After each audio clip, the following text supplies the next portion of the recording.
অনুষ্ঠানটো উদযাপন কৰিছোঁ আৰু আমি অলপ ব্যতিক্ৰম কৰাৰ প্ৰচেষ্টা কৰিছোঁ। প্ৰচেষ্টাটো আজিকালি দৰ্শকৰ মানে চকুৰ তৃপ্তি, মনৰ তৃপ্তি সেইখিনি লৈ পেলাই আমি অনুষ্ঠানভাগ পাতিছোঁ। ভৱিষ্যতেও যাতে পাতিব পাৰোঁ। আজিকালি আগৰ জেনেৰেল ৰাসখন পাতিলে আমাৰ দৰ্শকৰ সহায়টো কম পোৱা যায়, সেইকাৰণে আমি অলপ ব্যতিক্ৰম হিচাপে ৰাসভাগ পাতিবলৈ কাৰ্যসূচী আমি আমাৰ ৰাসখনটো ৰাখেই। তাৰপিছত আমাৰ দশ ভাওনা আমি কৰিছোঁ যে দশ ভাওনা কিছুমান মুখা শিল্পৰ দ্বাৰা আমি কৰিবলৈ আয়োজন কৰিছোঁ। ভৱিষ্যতে আৰু ইয়াতকৈ বেলেগ পৰ্যায়তো আমি ৰাস অকণমান পাতিম, মানে কংসবধৰ পৰা কৃষ্ণৰ জন্মৰ পৰা কাহিনীটো এইবাৰ দেখুৱাবৰ আমাৰ মনত বৰ হেঁপাহ আছিল, কিন্তু সময়ো কম আৰু আমাৰ অলপ অসুবিধাৰ কাৰণে আমি সেইখিনি দেখাব পৰা নহ'লোঁ।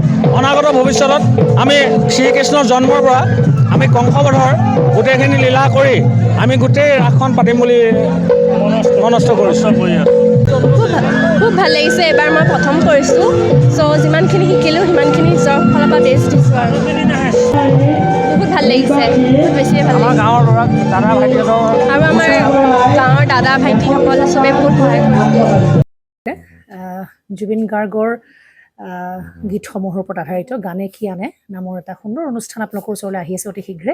অহা 15 আগষ্টৰ পৰা ধেমাজিৰ পৰা প্ৰথম অডিশ্যন আৰম্ভ হ'ব আৰু সেই অডিশ্যনৰ যোগেদি বিভিন্ন কণ্ঠশিল্পীসকলে যিসকলে এই অনুষ্ঠানত যোগদান কৰিব বিচাৰে তেওঁলোকে এই অডিশ্যনৰ যোগেদি আগবাঢ়ি আহক আৰু জুবিন গাৰ্গৰ বহুত ভাল লগা গান আমি সদায় শুনি আহোঁ। আৰু আপোনালোকৰ যদি ভাল লগা গান থাকে জুবিন গাৰ্গৰ আপোনালোকে গাই ভাল পায় তেন্তে অডিশ্যনত যোগদান কৰক। মোৰ ফালৰ পৰা আন্তৰিক শুভকামনা থাকিল এই সম্পূৰ্ণ অনুষ্ঠানটোলৈ। ধন্যবাদ।